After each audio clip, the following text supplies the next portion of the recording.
si baby. Nakaparaos na sila ni mami. Ayan si mami. Anong pangalan? Anaya Faye? Oo, Anaya Faye. Ayan, Anaya Faye. 6:14 p.m. Ayan, baby girl, si baby.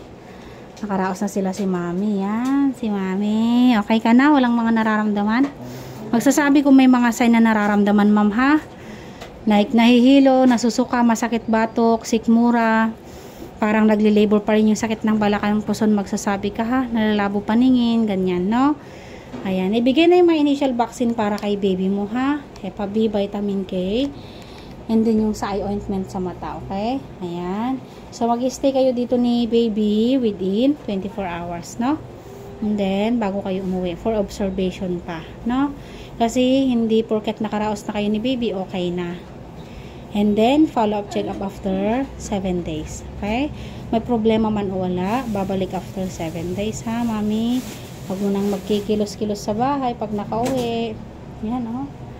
3.2 kilos si baby. Ayan. Medyo malaki din para si baby. Yan. Congrats, nakalaos na sila ni mami. Ayan. Thank you, mami, sa pagtitiwala. Yan. Bye-bye.